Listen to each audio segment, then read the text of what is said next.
जब आप स्कूल में जाते हैं, पढ़ाने जाते हैं, तो आपके मन में क्या भाव होना चाहिए? मैं सेवा कर रही हूं, बच्चों को पढ़ा रहे हैं, ये भी भगवान की सेवा है, ये भी गुरु की ही सेवा है।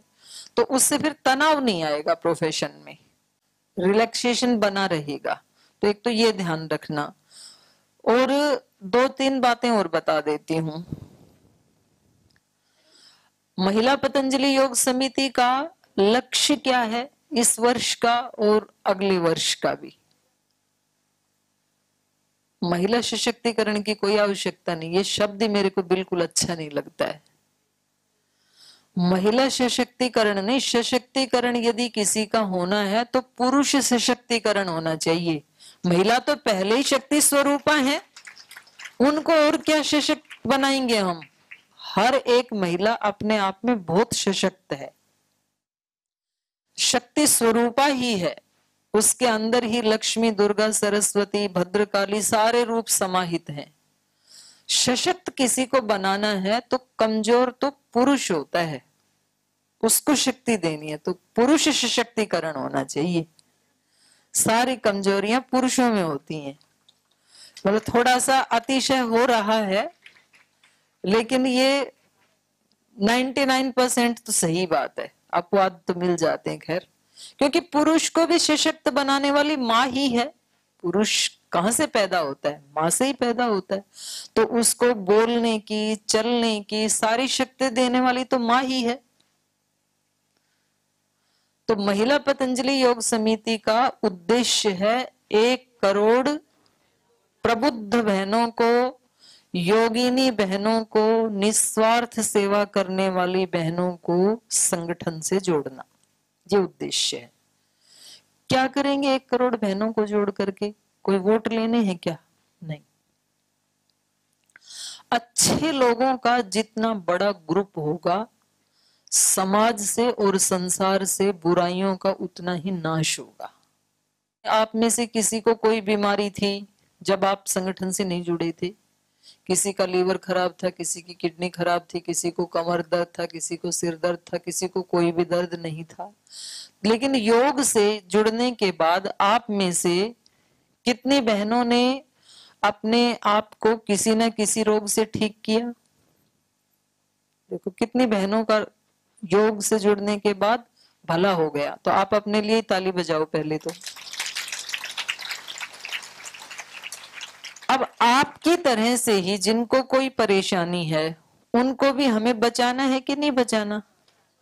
आपको योग से जुड़ करके कितनी प्रसन्नता मिली, कितना सुख मिला? बहुत सुख मिला। नहीं तो कितने परेशान थे और पैसे भी बच गए। तो ऐसे ही यदि ये दूसरों को भी मिले तो अच्छी बात है कि बुरी बात है? बहुत अच्छी बात है। अच्छी बात नहीं, बहुत अच्छी बात है। और ये काम अपने को करना है। इसमें डबल फायदा है, अपना भी फायदा, दूसरे का भी फायदा और पुण्यों की भी कमाई। क्योंकि देखो ये बिल्कुल सच्ची बात है, ये उपदेश की बात नहीं है कि भाई शरीर मिला है, संबंधी मिले हैं, जो कुछ मिला है स्थूल रूप से वो एक दिन निश्चित रूप से छूटना ही है। शरीर भी छूटेगा, संबंधी भी, घर बार भी, सब छूटेगा। लेकिन ये पुण्य जो है ये मरने के बाद भी छूटते नहीं है और पाप भी छूटते नहीं है, ये साथ ही जाते हैं। तो समझदार आदमी को थोड़े पुण्य भी तो कमाने चाहिए ना। भाई घर परिवार के लिए सेवा करना तो वो तो एक जिम्मेदारी, उससे तो हम बच सकते ही नहीं है। तो उसका अगर आप सेवा भाव से करोगे, भक्ति भाव से करोगे तो उसका भी पुण्य ही बन जाएगा। पर जो आप योग कक्षा लेते हो, दूसरों को योग सिखाते हो, वो तो विशुद्ध रूप से ही सेवा है और सेवा से पुण्य बढ़ते हैं व्यक्ति के। तो अब मैं आपको ये बताऊंगी, यहाँ 3 प्रांत बैठे हैं, कि 2023 तक आपके प्रांत में कितनी बहनें सेवा कर रही हैं, कितने प्रशिक्षण शिविर लगे हैं और इस साल का हमारा टारगेट क्या है और उस टारगेट को अचीव करने में आपकी भूमिका क्या है। इसको कहते हैं प्रोफेशनल ढंग से काम करना। तो इसके ऊपर चर्चा करेंगे। तो मैंने बताया 20 बहनें तो मुझे मुख्यालय में चाहिए। तो जब आप किसी तहसील में, जिले में, प्रांत में अच्छा कार्य करते हैं तो आपकी उस सेवा के बल पे, आपको पता है मैं भी एक छोटे से गांव में सेवा करती थी 2005 में, और फिर ऐसे सेवा करते करते करते और मेरे को सौभाग्य मिल गया राष्ट्रीय स्तर पे सेवा करने का। तो एक ही व्यक्ति को थोड़े मिलता है ये सौभाग्य, ये तो किसी को भी मिल सकता है। ये बहन अमर जी, श्रीदेवी जी, सीमा जी, निहाल जी, ये सब एक योग शिक्षक के रूप में तो सेवा देने के लिए जुड़े थे, और सेवा करते करते करते राज्य स्तर पे सेवा दे रहे हैं।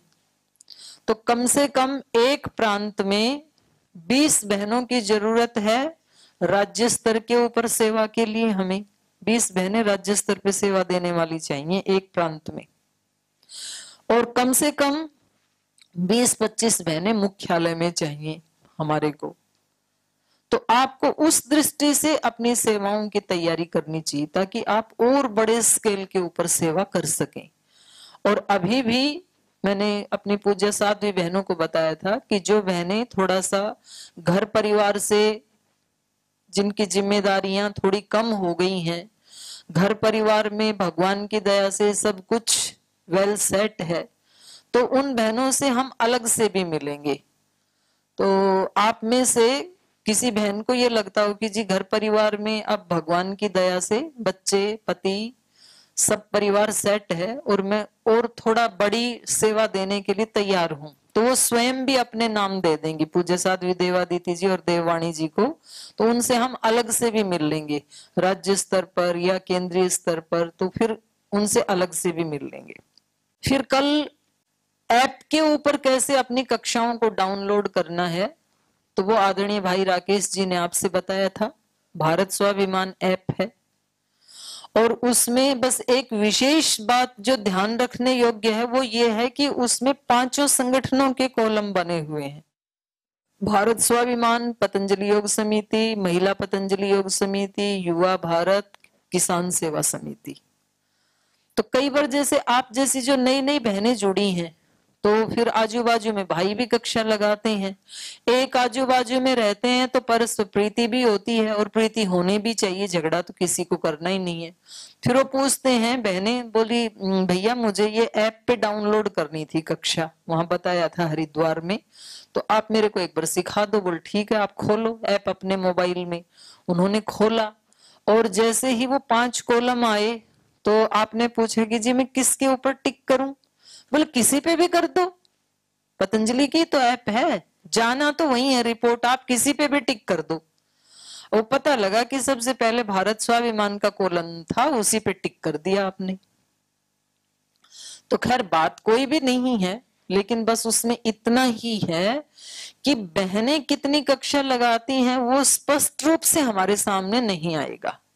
इसलिए उस ऐप पे डाउनलोड करते समय आपको ये भी ध्यान रखना है कि आपको अपनी कक्षा के लिए महिला पतंजलि योग समिति वाले कॉलम को ही क्लिक करना है, टिक करना है, दबाना है। उसमें केवल महिलाओं का रिकॉर्ड आ जाएगा। कोई युवक है तो उसको युवा भारत पे ही टिक करना है। कोई भाई भारत स्वाभिमान संगठन में सेवा देता है तो भारत स्वाभिमान संगठन में ही उस कक्षा को डालना है। कई बार ऐसे भी होता है कि आपने किसी को अपनी कक्षा में दिया जलाने के लिए या गेस्ट के रूप में बुलाया, और उस व्यक्ति ने कक्षा की फोटो खींची, कक्षा आप चला रहे थे 1 साल से, और उसने अपने नाम पे डाल दिया, तो उससे भी थोड़ा सावधान रहना। ऐसे इन बातों से कोई ज्यादा फर्क नहीं पड़ता सेवा करने वालों को, लेकिन एक जो रिकॉर्ड की बात होती है तो वो बिल्कुल वेल मेंटेन होना चाहिए। आपको प्रति माह अपने जिले में या तो अपनी तहसील में मीटिंग में जरूर जाना है। आप में से कोई जिला प्रभारी या तहसील प्रभारी बहनें भी हैं क्या, जिनके पास दायित्व है जिले का या तहसील का? तो आप प्रभारी बहनों को अपने जिले में या तहसील में हर महीना मीटिंग करना अनिवार्य है, और उसमें जो योग कक्षाएं लगाती हैं उन बहनों को बुलाना, और जो कर्मठ कार्य करता है उनको बुलाना ये जरूरी है, और उसका पहले से एजेंडा बना के रखना है उस मीटिंग का कि भाई क्यों बुला रहे हैं इस मीटिंग में। और वो कक्षा लगाने वाली बहनें और कर्मठ कार्यकर्ता बहनों का एक ग्रुप बना के रखना है तहसील प्रभारी को, ताकि वो एक मैसेज डाले तो सबको मैसेज मिल जाए। फिर हर जिले में 4 प्रभारी बहनें हैं, महिला प्रभारी, संगठन मंत्री, महामंत्री, कोषाध्यक्ष। तो संगठन मंत्री का यही दायित्व है कि वो संगठन में सबको फोन करे, सबको एकत्रित करे, मीटिंग करवाए, मीटिंग के मिनट्स बनाए, किस मीटिंग में क्या क्या निर्णय लिया गया, कितना दान आया, वो कोषाध्यक्ष का काम है एक रजिस्टर मेंटेन करना। इसको कहते हैं प्रोफेशनल ढंग से काम करना। कि मान लो आज आप सेवा कर रहे हैं, हो सकता है आपको 5-7 साल के बाद आपको लगे कि भाई अभी मेरे परिवार की परिस्थितियां थोड़ी अनुकूल नहीं है, तो किसी दूसरी बहन को दायित्व दे दो जी, किसी दूसरी को दे दिया। अब वो दूसरी आके कहती है कि मैंने ही आकर के सारा कार्य किया, मेरे से पहले जो थी वो तो कुछ करती ही नहीं थी। तो आपके पास रिकॉर्ड होना चाहिए, आपने एक दिन भी काम किया, 1 साल भी काम किया है, तो हम दिखा सकें कि देखो उन्होंने इतना काम किया है। तो आपको अपनी योग कक्षा का एक रजिस्टर मेंटेन करना है। आप में से कितनी बहनों के पास अपनी योग कक्षा का रजिस्टर है? चलो अपने लिए ताली बजाओ आप, अच्छी बात है, एक रजिस्टर रखना। उस रजिस्टर में जो साधक आते हैं उनके नाम किस किस के पास है? ज्यादातर के पास है। उनके मोबाइल नंबर किस किस के पास है? नाम के आगे मोबाइल नंबर भी लिखना, ये भी ज्यादातर के पास है। जिनके पास नहीं है वो ले लेना। और फिर उस योग कक्षा में, जैसे कल पूज्य स्वामी यज्ञदेव जी बता रहे थे, हवन भी कर लेना चाहिए छोटा सा रोजाना, तो एक सुगंध हो जाती है ना। तो उसमें एक बहन की ड्यूटी लगा दीजिए, आप तो योग सिखा रहे हैं, वो रोजाना हवन कर लेगी, थोड़ा सा घी लेकर के, जितनी भी आप अफोर्ड कर सकते हैं। एक बहन की ड्यूटी लगा दीजिए जो रोजाना रजिस्टर में अटेंडेंस लगा ले, जो आपका रजिस्टर है वो किसी दूसरी बहन की ड्यूटी लगा लो। कितने लोग आते होंगे? 10, 20, 30, 40, 50, 100, मतलब उससे ज्यादा तो अभी है नहीं, बढ़ाना है उसको हमें। तो 5 मिनट का काम है। फिर जिस दिन जो मेंबर नहीं आया कक्षा में, उसको कॉल करके पूछना कि आज आप कक्षा में नहीं आई, उसके लिए भी एक बहन की ड्यूटी लगा दो। तो आने वाले व्यक्ति को एक आत्मीयता की प्रतीति होती है कि भाई हम जिस संगठन से जुड़े हैं, हमारे घर वाले पूछें या ना पूछें, पर हमारे संगठन वाले जरूर पूछते हैं, तो कितना अच्छा परिवार है हमारा। हो सकता है उस दिन उसको बुखार आया हो, सिर दर्द हो, यदि आपने फोन करके उससे पूछ लिया तो वो अगले 5 दिन नहीं, अगले वो जीवन भर आपकी कक्षा को छोड़ेगी नहीं। व्यक्ति यही तो चाहता है कि कोई उससे पूछने वाला हो, कोई उसको अटेंशन देने वाला हो। तो ये अपने को करना है। फिर दान, जैसे मैंने कहा यज्ञ करते हैं, तो ऐसे महीने में पूर्णिमा को, अमावस्या को बड़ा यज्ञ कर लें। मान लीजिए आपकी कक्षा 7:30 तक होती है, तो उस दिन आप 7 बजे तक ही कर लें।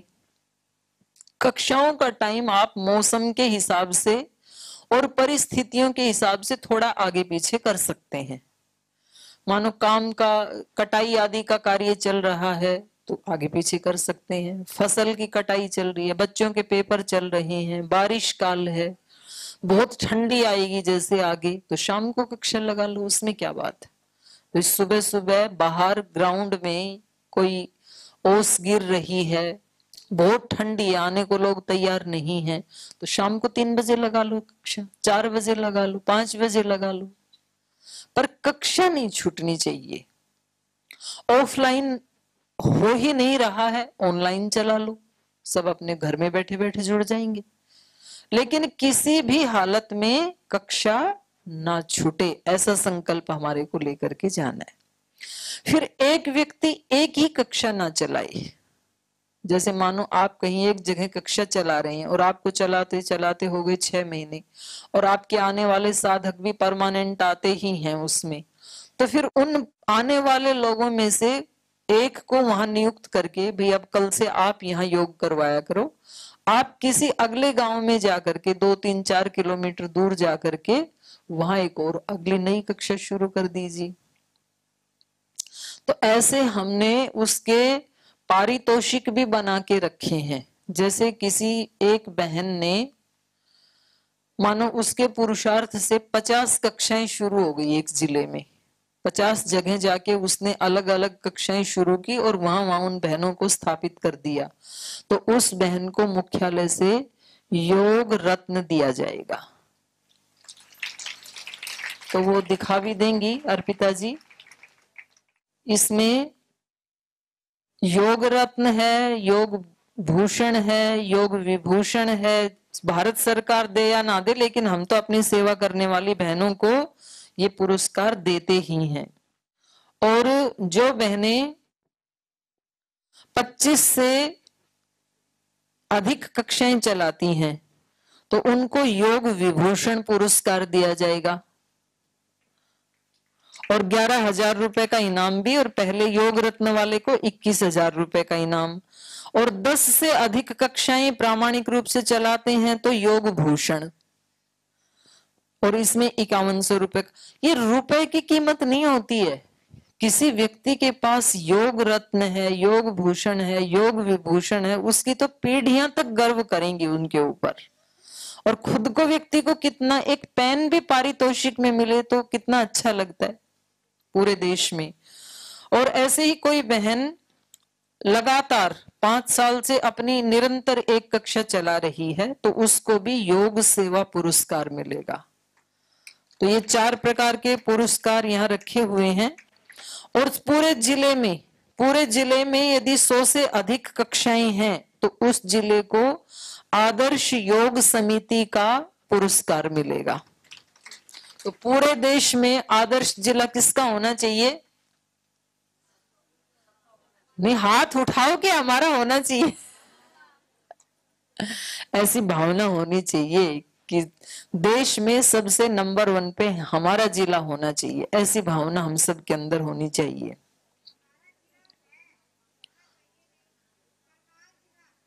तो हरियाणा में बहन कह रही हैं कि हमारा जिला करनाल 2023 में A ग्रेड पे रहा। वो दिखाएंगे बहन हम अभी आपको, पिछले वाले में जो रहे।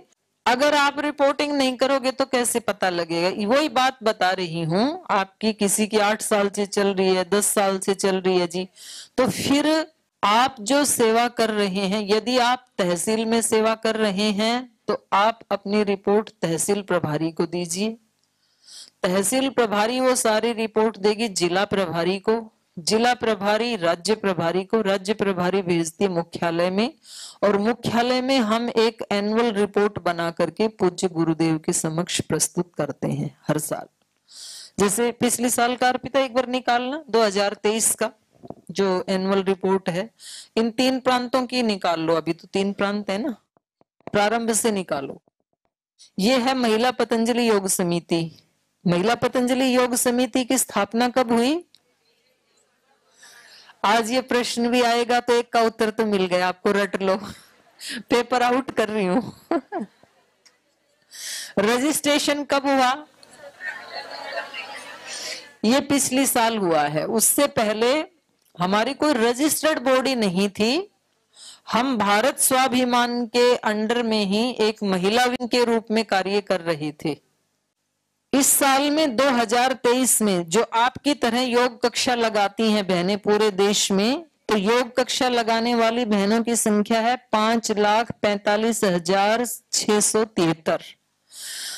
तो ये हमारे पास जो जिनका नाम आ गए, जैसे ये बहन कह रही है कि जी मैं तो 8 साल से लगाती हूँ, किसी को पता ही नहीं। तो जो पता नहीं वो तो पता ही नहीं, पर जिनका पता लगा वो भी इतनी बड़ी संख्या है। तो एक बार आप ताली बजा सकती हैं अपनी महिला पतंजलि योग समिति के लिए, जिसमें लगभग 6 लाख कक्षाएं महिला पतंजलि योग समिति में पूरे देश भर में चलती हैं। फिर टोटल नंबर ऑफ ब्रांचेस महिला पतंजलि योग समिति की अभी तक जो समितियां बन चुकी हैं वो हैं 2,935। Total number of bank accounts वो स्टेट लेवल पे खुले हैं, सभी स्टेट में है, 30 हैं। और जो व्हीकल्स हैं हमारे पास उसमें 84 गाड़ियां हैं, 25 बोलेरो हैं, और स्कूटी कितनी है अर्पिता जी? 51। 51 स्कूटी हैं। तो इतने हमारे पास व्हीकल्स हैं महिला पतंजलि योग समिति में। ये स्कूटी भी उन बहनों को मिलती है जिस जिले में जिस जिला प्रभारी ने 50 या उससे अधिक कक्षाएं लगाई हैं, उस जिले को हम स्कूटी भी इनाम में देते हैं। तो ये पता नहीं था आपको। तो आप इतने बड़े संगठन में, लाखों बहनों के संगठन में कार्य करते हो। ए ग्रेड का योग शिक्षक कौन है हमारा?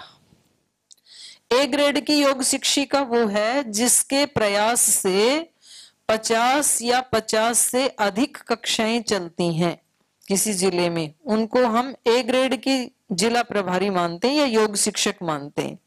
तो जो जिला प्रभारी है पिछले साल किसका रहा ए ग्रेड में अर्पिता जी? 3-4 बहनों का रहा है पिछले साल। और ऐसे ही राज्य कार्यकारिणी के जो सदस्य हैं उनका भी है 100 या 100 से अधिक कक्षाएं। राज्य कार्यकारिणी सदस्य यहाँ कितने, हाथ उठाना एक बार। पीछे बैठी हैं, कुछ आगे हैं। तो आप लोग भी ए ग्रेड में आ सकते हैं और आपको ए ग्रेड का पारितोषिक मिल सकता है यदि आपके पास जो आपके 3-4 जिले हैं, या तो 3 हैं या तो 4 हैं, उससे ज्यादा तो है नहीं, उन चारों जिलों में मिलाकर के या 3 जिलों में मिलाकर के 100 से अधिक कक्षाएं यदि आपके प्रयास से शुरू हो गई हैं, पहले से चल रही वो नहीं, आपने वहां प्रवास कर करके कम से कम 100 या 100 से अधिक कक्षाएं नई स्थापित करवा दी हैं, तो आप ए ग्रेड की राज्य कार्यकारिणी के सदस्य हैं। बी ग्रेड में वो आते हैं जिला प्रभारी और राज्य कार्यकारिणी के सदस्य, जहां 80 से 100 योग कक्षाएं चलती हैं। और इनके लिए भी हमने पारितोषिक रखे हैं। ए ग्रेड वालों के लिए 21,000, बी ग्रेड वालों के लिए 15,000। और बी ग्रेड में 800 से 1,000 बहनें संगठन से जुड़ी होनी चाहिए। ए ग्रेड में कम से कम 1,000 बहनें संगठन से जुड़ी हुई हो। ज्यादा बड़ा काम नहीं है। मानो एक जिले में 5 तहसील हैं, एक तहसील में यदि 200 बहनों का ग्रुप भी योग के साथ जुड़ता है तो 5 तहसीलों में 1,000 बहनें हो गई। तो ये इम्पॉसिबल थोड़ी है। और 200 बहनों को जोड़ने के लिए कितनी बहनें होनी चाहिए एक तहसील में? 20 बहनें अपने साथ 10-10 बहनों को जोड़ ले, तो कितनी संख्या हो गई? 200। अच्छा, मैं ऐसा नहीं है कि यहाँ सोफा पे बैठ के केवल भाषण दे रही हूँ। बोल जी आपको पता नहीं काम कैसे होता है। मैंने तो दरी बिछाई है, खुद ही दरी बिछाती थी, खुद ही अपना माइक लगाती थी, मिल जाए तो कहीं, खुद ही अपनी लालटेन जलाती थी 5 बजे जाकर के, वहां कोई बत्ती भी नहीं मिलती थी। मतलब बिल्कुल रूट लेवल से हमने सेवा करके 2005 से, उस समय कोई रसीद बुक भी नहीं थी, उस समय कोई व्हीकल भी नहीं थे, उस समय कोई बैंक अकाउंट भी नहीं था, और मेरी कोई जॉब भी नहीं थी। मेरे पास तो 5 पैसे भी नहीं थे। मेरे से तो आप सब धनवान हैं, सबके पास कुछ ना कुछ तो है। लेकिन जब व्यक्ति का इरादा नेक होता है और पुरुषार्थ करता है तो सब कुछ संभव हो जाता है। इम्पॉसिबल कुछ भी नहीं है। 3-4 बहनें थी उस समय तो जिले में, जिस जिले में मैंने सेवा प्रारंभ की, तो 4 ही तहसील थी और 4-5 भाई बहन थे। तो मैं सुबह ही 7 बजे निकलती थी। मैंने कहा भाई आप इस तहसील में जाओ, मैं इसमें जाती हूँ, ये बहन इसमें जाएगी, ये इसमें जाएगी। चारों दिशाओं में 4 भाई बहन